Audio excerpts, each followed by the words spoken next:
Olá, pessoal. Agora vamos dar continuidade aqui às nossas aulas, né? Onde estamos tratando sobre aquilo que forma a natureza, formam as coisas da natureza, né? E já chegamos a comentar com vocês sobre a ideia de matéria, né? Falamos que matéria é aquilo que ocupa um lugar no espaço. Hoje vamos discutir do que a matéria é feita, né? Nós já vimos as suas propriedades, suas características, seu comportamento. Agora, do que ela é feita, né? E a ideia de que do que é feito a matéria, ela é muito antiga. Os gregos, né, os filósofos gregos já pensavam sobre isso, sobre do que comporia a matéria, né? Então, vários filósofos deram ideias a respeito, né? E entre esses vários filósofos, né, nós tivemos o Demócrito e o Leucipo, né? Eles foram os primeiros a falar sobre essa questão de matéria e, segundo eles, né, matéria, inclusive, tá?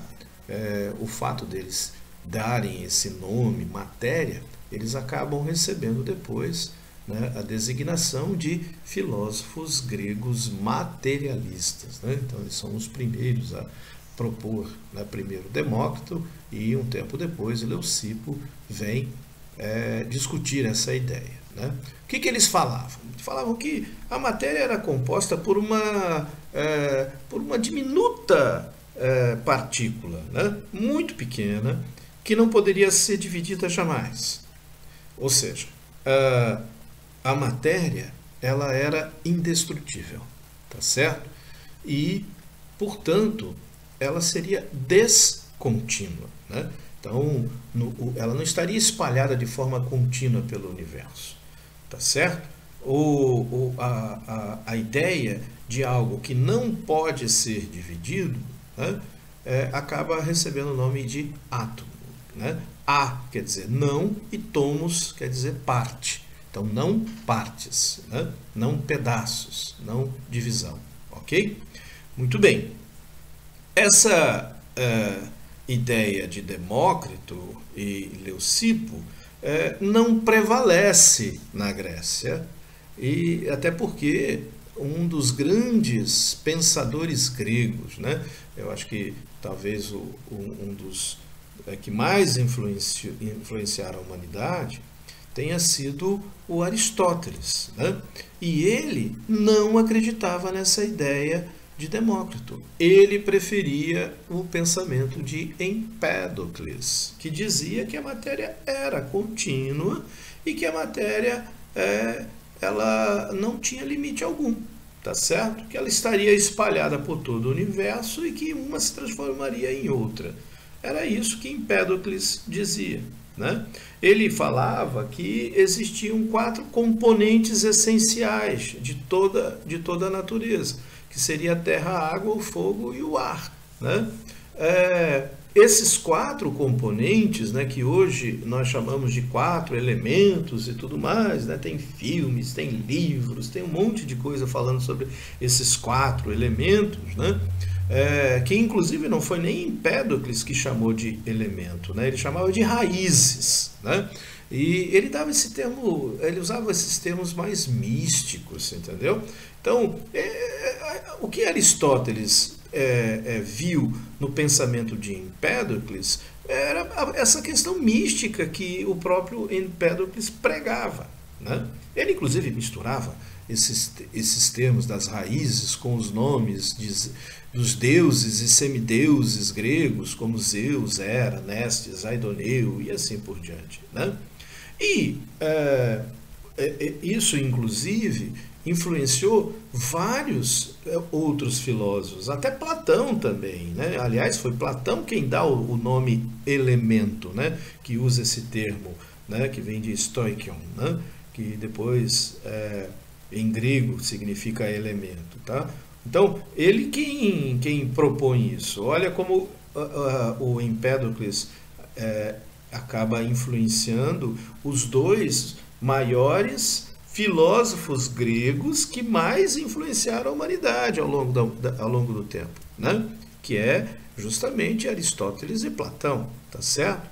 E o Empédocles influencia esses dois, tá certo? Aristóteles se envolve tanto nas ideias de Empédocles que até acrescenta um quinto elemento, né? Que ele diz que está espalhado por todo o universo, né? Que é o éter. E por causa disso, né, não existiria vácuo. O éter preencheria todo o espaço, né? A matéria estaria toda distribuída ao longo do universo, tá? Na forma de éter, tá certo? Então, isso é místico, né? E vários filósofos pensaram a respeito dessas questões de misticismo e tudo mais, né? Esse pensamento de Empédocles, inclusive, acaba criando aquele círculo dos elementos, né? Que é os 4 elementos, né? Que se misturando formariam as outras essências, né? Então, por exemplo, se você junta o fogo e a terra, você tem o seco. Se você junta a água e o ar, você tem o úmido. O fogo com o ar tem o quente e a terra com a água tem o frio, né? Olha só como que se faz aqui uma mistura de coisas para formar as diferentes substâncias e tudo mais. Agora, isso tudo é em função da ideia, né? O Demócrito, o Leucipo, o Aristóteles, o Empédocles, todos eles propunham em função daquilo que eles pensavam. É pensamento, é filosofia. Filosofia não é ciência, filosofia é ideia, né? É pensamento, tá certo? E não eram os únicos. Por exemplo, teve Tales de Mileto, que também propunha coisas, né? Agora, observe que Tales ele acabou fazendo até experimentos, tá? Porém, as observações dele foram místicas, porque ele percebia, por exemplo, que tinham determinados objetos que exerciam atração pelo ferro, né? Um objeto, inclusive, de uma rocha meteórica que era achada na cidade de Magnésia. Por isso, inclusive, acabou recebendo o nome de magnetismo. Ou seja, é o ímã, né? Então, só que o Tales, inclusive, percebeu que poderia atritar o âmbar, né? Âmbar é mais ou menos assim como se fosse uma seiva, né, da árvore empedrada. Se você pega aquela seiva e atrita num tecido, ela acaba criando também um certo magnetismo por algumas coisas, tá? Por isso, Tales, ele achava que o âmbar e o ímã possuíam alma, porque podia atrair as coisas, né? Ou seja, que esses objetos inanimados possuíam vida. Então, observe, portanto, que todo esse pensamento grego não tem como base a ciência. Trata-se apenas de filosofia. Isso não é ciência, tá certo? A ciência é muito diferente disso. Isso aqui são só proposições, ideia, pensamento. Alguém falou, pensou, sugeriu e ficou por isso mesmo. Não houve uma comprovação disso daí, ok? Bom, é diferente da ciência, né? Como que a ciência age afinal? Bom, a ciência tem um método, tá certo? Ela observa, ela experimenta, ela teoriza, ela utiliza de cálculos, né, de matematismo, tá certo? Ela desenvolve hipótese, ela observa o fato, cria teorias, até compreender as leis, né? Ela coleta dados ao longo do seu trabalho, né? E aí ela propõe modelos, tá certo? Ela faz verificações com grandezas, através de medidas de massa, de volume, temperatura, comprimento, pressão e assim por diante. Com tudo isso, ela pode aplicar aquilo que ela observa, aquilo que ela identifica. Então, existe um método para a ciência, um método a ser seguido. E é isso que o cientista faz. Então, o cientista não só pensa alguma coisa e propõe. Não, tem toda uma série de etapas que ele deve cumprir para poder, então, propor algo. Tá? E detalhe, outros precisam replicar tudo isso também para que possa ser aceito. Muito diferente do pensamento, do misticismo, da ideia, né? Da crença. Então, é diferente. A ciência, ela tem como base todo um método muito bem calculado, muito bem definido. Ok?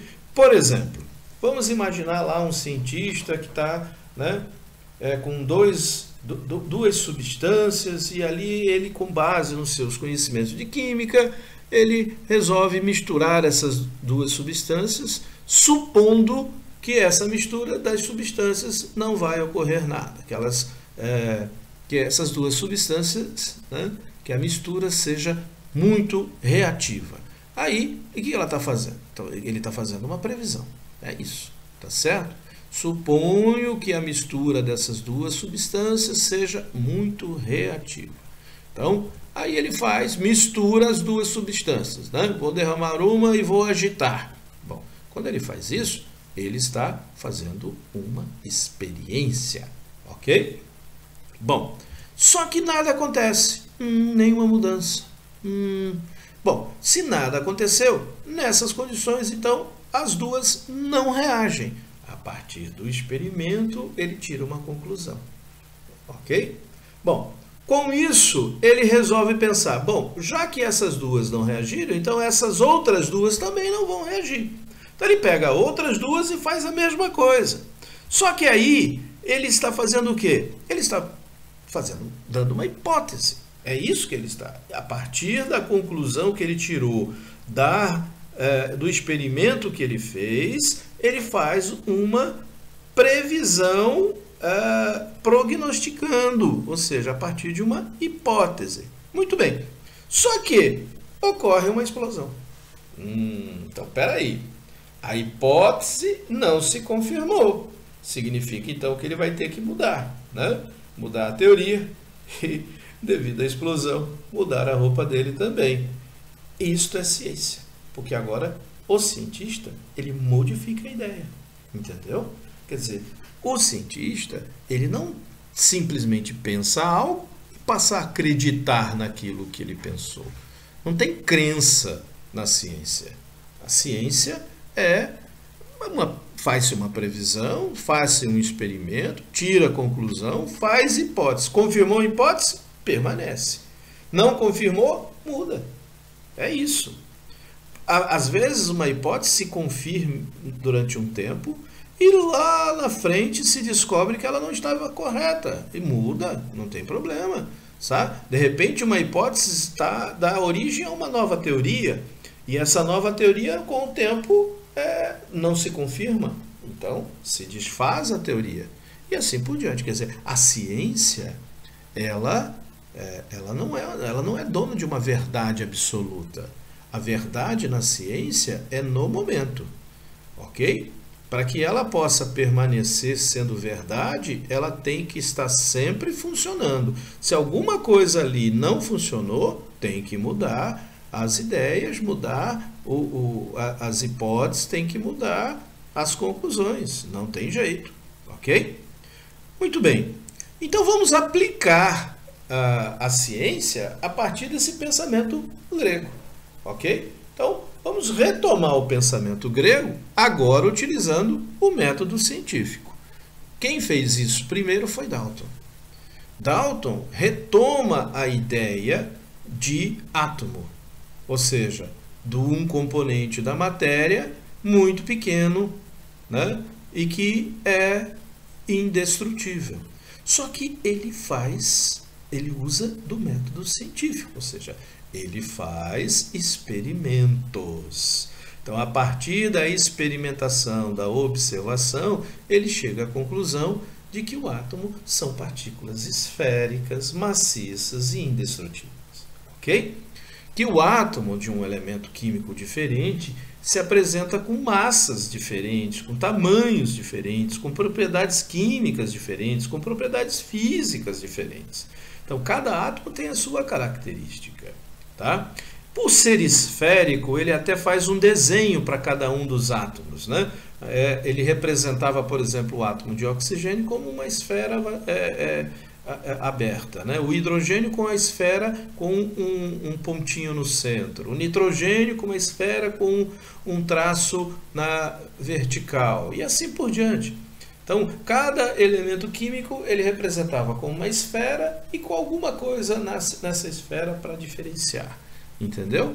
Bom, e o detalhe, ele poderia combinar esses elementos, né? A combinação de elementos dava materiais diferentes. Por exemplo, se eu combinar o hidrogênio com o oxigênio, eu formaria água, tá certo? Isso é uma proposição de Dalton. Olha só, que ele combinando esses dois elementos formaria água. Hoje nós sabemos que a água realmente é formada por hidrogênio e oxigênio. O Dalton confirmou experimentalmente isso, tá? A única questão aqui que Dalton não conseguiu observar com precisão é a proporção de elementos entre eles, mas os elementos que compõem ele acertou perfeitamente, né? Porque nós sabemos que são 2 hidrogênios para cada oxigênio na água, né? Por exemplo, o Dalton propunha que nitrogênio com hidrogênio daria origem à amônia. E realmente é isso, a amônia tem hidrogênio e nitrogênio. Mas, novamente, ele errou na proporção, porque nós sabemos que são 3 hidrogênios para cada nitrogênio na amônia, né?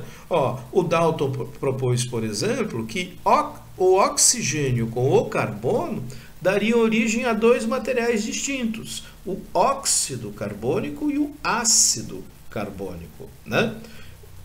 Realmente, tanto no óxido quanto no ácido carbônico tem carbono, tem oxigênio, tá?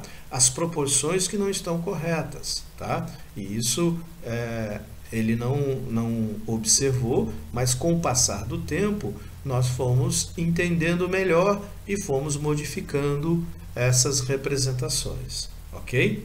Então, esse modelo de Dalton acaba ficando conhecido como modelo esférico ou o modelo da bola de bilhar, né? Então, de acordo com o modelo de Dalton, olha só, existe um número finito de átomos, de tipos de átomos da natureza. E a combinação desses átomos é que vai originar materiais diferentes, tá? As substâncias, portanto, esses materiais são formados pela combinação desses elementos, numa proporção sempre de número inteiro, né? Ou 1, ou 2, ou 3, ou 4, mas sempre número inteiro. Então, você não pode pegar metade de um elemento para compor alguma coisa, né? Porque os elementos, segundo Dalton, não poderiam ser divididos, né? Um composto, portanto, pode ser feito pela combinação de um ou mais átomos ou elementos que se iriam unir, formando essas novas substâncias, ok? Ainda pensando nessa retomada do pensamento grego, né, nós observamos, por exemplo, olha só, Benjamin Franklin, ele resolve estudar um pouco melhor as ideias lá do Tales de Mileto, que falava sobre o magnetismo, sobre a eletrificação do âmbar e tudo mais, né? Então, ele faz descobertas da eletricidade, né? E ele acaba ficando muito famoso, né? Ele identifica as cargas positivas, cargas negativas, ou seja, ele demonstra que os raios são fenômenos de natureza elétrica, né? Dizem, inclusive, que ele fez isso soltando uma pipa, né? Numa tempestade, né? Não sei se isso se confirma, se é verdadeiro, mas de qualquer forma ele consegue, por experimento, ele consegue identificar a natureza elétrica dos raios. E ele então identifica a eletricidade, né? As cargas positivas e negativas da eletricidade. E aí o Thomson, né? O JJ Thomson, ele pega essas essas questões elétricas e acrescenta isso no átomo. O átomo de Dalton não tinha a previsão desse componente elétrico.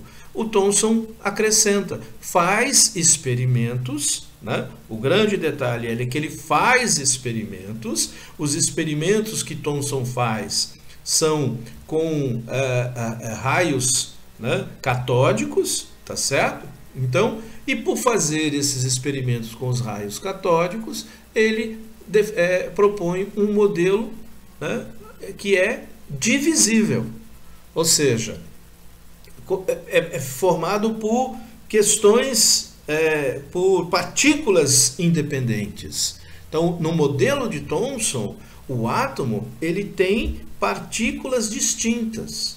Ele não é uma coisa só maciça, como o Dalton estava prevendo, entendeu? Quer dizer, olha só, ele estuda as descargas dos tubos catódicos, né? E percebe a existência de partículas carregadas negativamente. Olha só aqui como é que é o experimento dele, tá vendo? Ó, lá está um raio, tá vendo? Um raio, é um tubo catódico, né? E ali tem um raio elétrico passando. Então ele percebe, colocando um ímã, que esse raio pode ser atraído ou repelido, entendeu? Isso mostra a natureza elétrica que compõe a matéria, que compõe, né, que compõe o átomo, ok? Então, e todos os gases que ele utilizava emitiam esse tipo de raio. Portanto, ele identifica os elétrons e os prótons, né, que estariam ali distribuídos de forma uniforme, porque aí garantiria o equilíbrio elétrico entre cargas positivas e negativas, tá certo? Então, e é o que ele propõe, então, como aquele modelo do pudim de passas, né? Então, o modelo dele seria uma carga positiva com cargas negativas incrustadas, tá certo? Então, esse modelo é um avanço em relação ao modelo de Dalton, porque agora considera dois componentes distintos no átomo, né? Um componente positivo, que ele chamou de próton, e um componente negativo, que ele chamou de elétron. Muito bem.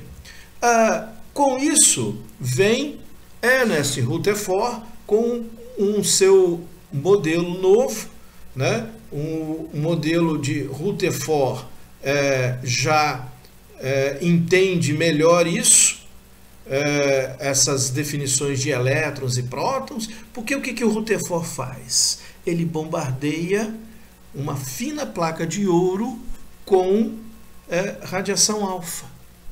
A radioatividade tinha há pouco tempo sido descoberta, né? Então, com a descoberta da radioatividade, ele acaba fazendo experimentos, bombardeando uma folha de ouro, né? Então, ele pega aqui, ó, dá uma olhada, uma folha de ouro e começa a bombardear essa folha de ouro. E ele começa a perceber, por um anteparo posto em volta desse bombardeamento, que tem brilhos, né, ao final da placa de ouro, tem um brilho bastante intenso, né? Então aqui, ó, o brilho é bastante intenso, ó, o tempo todo fica brilhando aqui, ele não para de brilhar, e eventualmente você tem um brilho nessa região, aqui você tem um brilho nesta região, um outro aqui, quer dizer, você vai ter outros espalhados, ou seja, mas é eventual. Esse é intenso. Então, olha só, um brilho intenso nessa região e outros espalhados ao redor. Com isso, ele chega a diferentes conclusões. Primeiro, que a maior parte dessa partícula alfa que tem carga positiva passa pela placa de ouro. Ou seja, conclusão, o átomo é um imenso vazio. Muito bem. Segundo, nesse vazio estão os elétrons. E o núcleo está no centro, a parte positiva, os prótons. Tá? Eu coloquei aqui prótons e nêutrons, mas os nêutrons ainda não haviam sido descobertos, tá? Eu já coloquei aqui que prótons e nêutrons que estão no núcleo, mas por enquanto você ainda não tem o nêutron, ele não descobre nêutron, ele não percebe a existência do nêutron, apenas o próton. Ó, elétron e próton já tinha sido proposto lá por Thomson. O que o Rutherford faz é perceber que existe região distinta. Uma região vazia, que não tem nada, que ele chamou de eletrosfera, onde fica a carga negativa. E uma região sólida e maciça, onde estaria o positivo, que ele chamou de núcleo. E por que essa região sólida e maciça muito pequena, né? Por que seria muito pequeno? Porque a partícula alfa,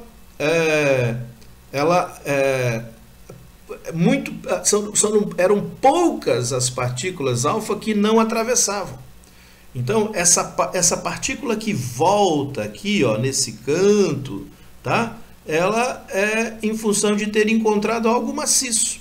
E é muito pouco que volta. Olha como volta muito pouco. Então, significa que era muito pequeno. Então, esse núcleo positivo era muito pequeno, tá certo? Porque poucos voltavam, tá? E também poucos desviavam.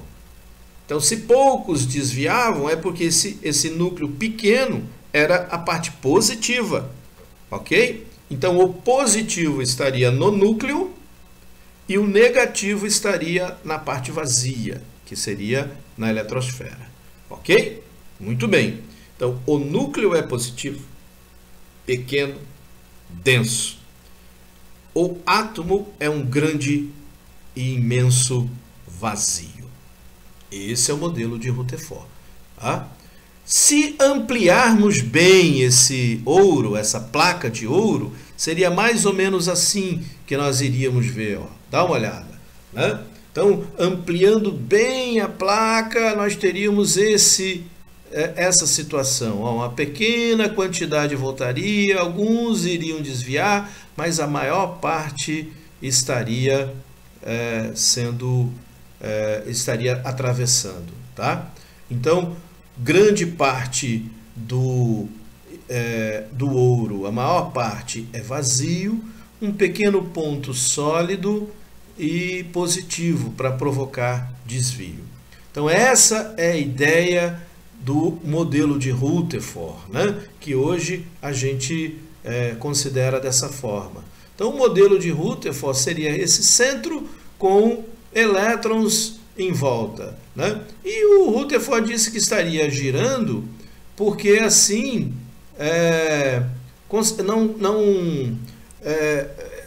essa parte negativa estaria girando, porque daí você evitaria que o positivo atraísse o negativo e, em função desse giro, ele estaria tentando escapar, né? Só que o Rutherford, o modelo dele tem muitas falhas, né? Até mesmo porque, se está girando, com o passar do tempo, né, ela iria cair em espiral para dentro do núcleo, tá certo? Então não poderia estar acontecendo assim, mas é isso que ele propõe, ok? Só que com o tempo novas ideias surgem. E aí, afinal de contas, qual que é esse modelo que a gente usa atualmente? Bom, é um modelo bem diferente, mas aos poucos ele foi sendo melhorado, né? Então, foram vários os cientistas que vieram para melhorar o modelo, né? Nós temos, por exemplo, o Bohr, que logo depois, em 1913, lembra que o Rutherford em 1911, o Bohr em 1913 começa a observar as questões da quântica, né, que vinha pouco tempo tinha sido proposta, né, a teoria quântica, e aí ele diz, o elétron está girando ali, mas ele não cai para o núcleo, porque quando ele gira, ele não absorve e ele não emite energia. Ou seja, ele possui um pacote definido de energia. Entendeu?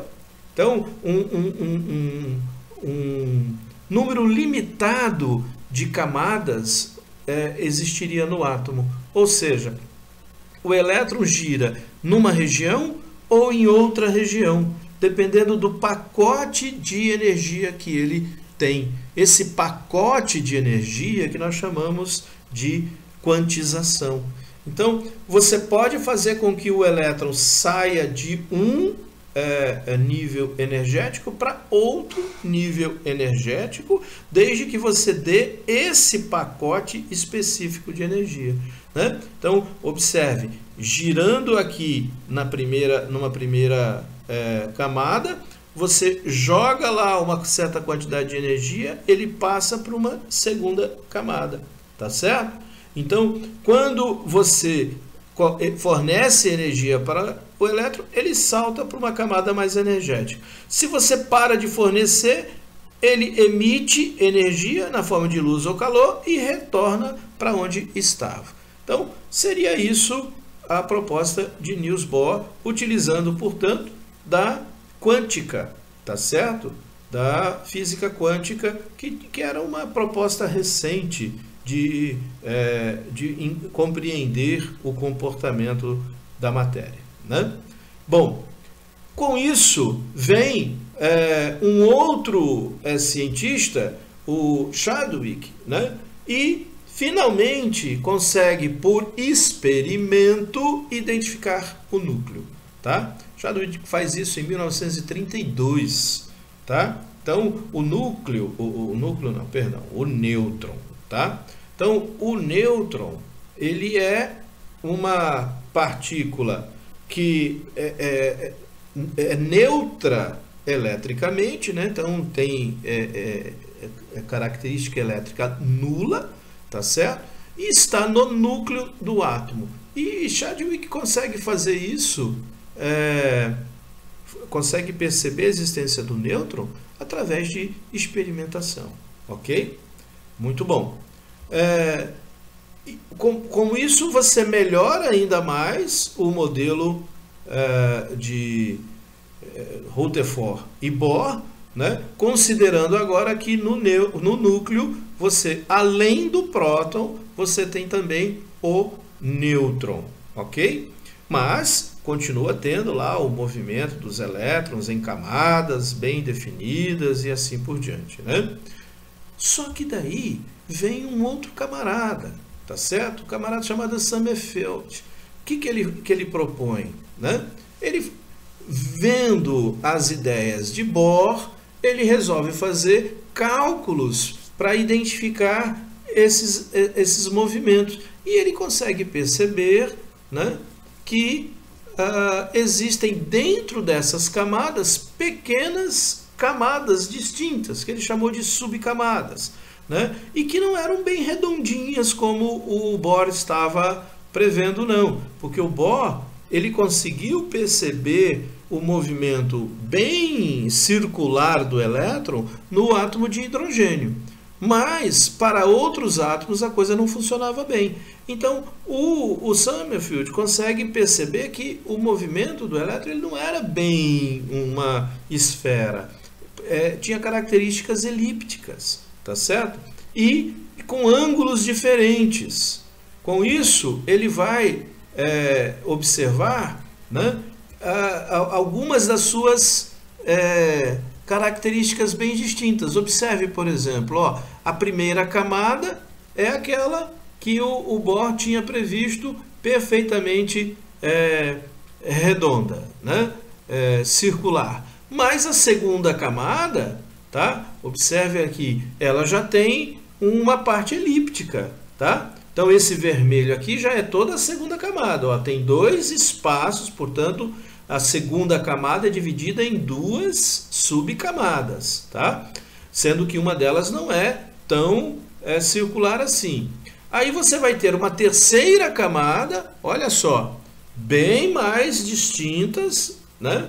Bem com características bem elípticas mesmo, tá vendo? E aí uma quarta camada poderia acontecer, tá? Bem mais ainda, vamos diminuir um pouquinho o tamanho aqui desse átomo, só para a gente poder observar. Olha só como é que seria essa quarta camada, né? Então, perceba o quanto que é bem diferente e o quanto que o átomo é bem distante da ideia inicial que nós tínhamos de átomo, tá? Então, de uma forma resumida, para o modelo de Summerfield, o átomo seria algo mais ou menos né, um centro.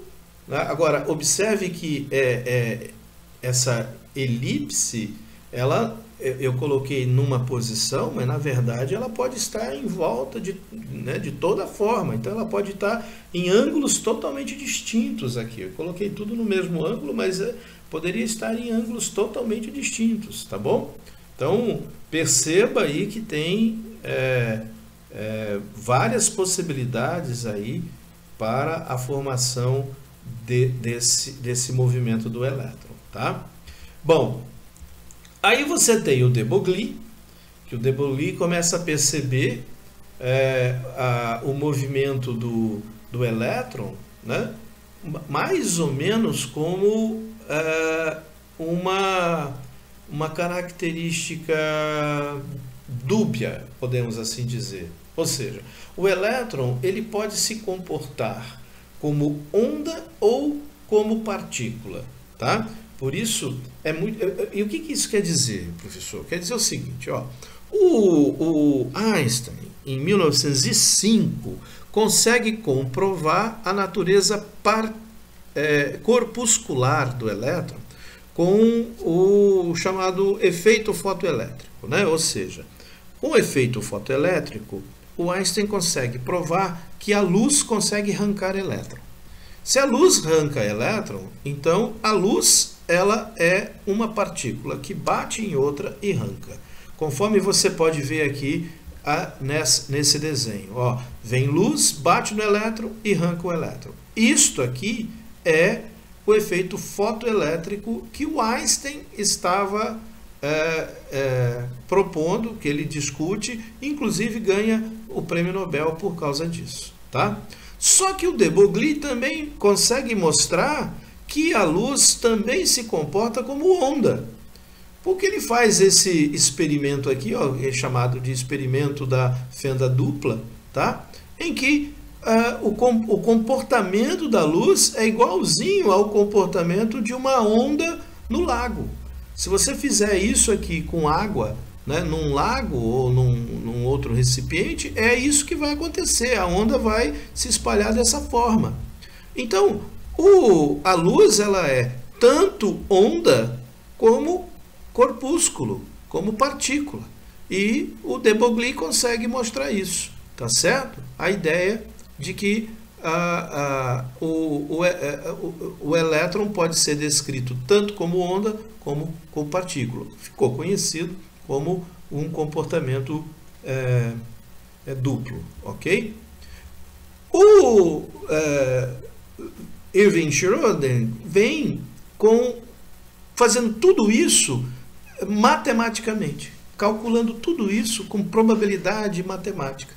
Então, ele consegue fazer cálculos matemáticos para identificar a região onde o elétron poderia ser encontrado no átomo, tá? E ele descobre diferentes regiões possíveis, né?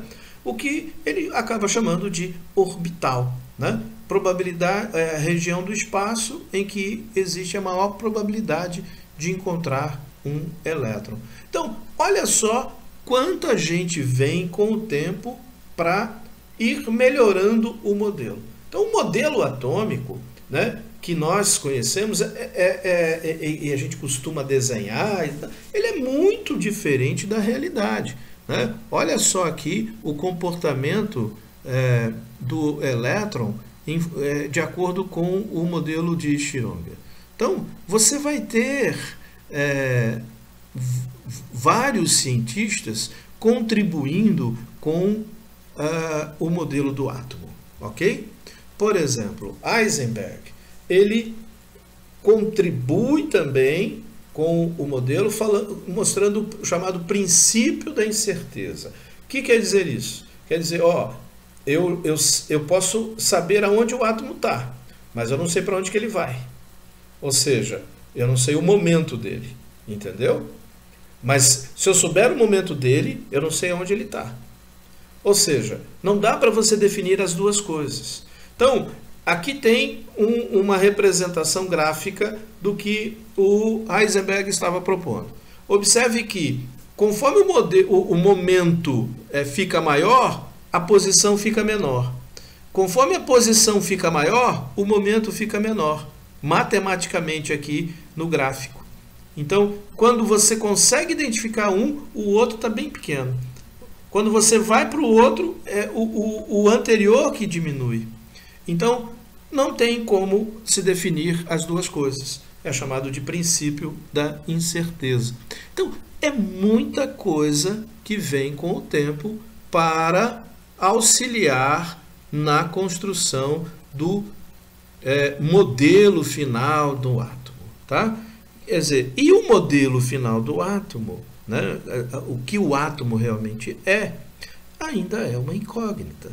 Nós não sabemos exatamente como o átomo até porque não é possível ver um átomo. Nós nunca vamos conseguir ver um átomo. Não tem jeito, porque para ver alguma coisa, você precisa acender a luz. No escuro você não consegue ver nada. E quando você acende a luz pode se comportar como um corpúsculo. E ao acender a luz para ver o átomo, bate nos elétrons deste átomo e tira ele do lugar. Portanto, não dá para ver. Quando você vai querer ver, ele não está mais lá. Porque você acendeu a luz bateu nele e levou ele para outro lugar. Entendeu? Então, não é possível ver. O que a gente pode é só descrever, né? Fazer um desenho em função daquilo que a gente observa, ok? Então tá, pessoal. Acho que era isso que nós tínhamos para hoje, tá bom? Até a próxima aula. Tchau.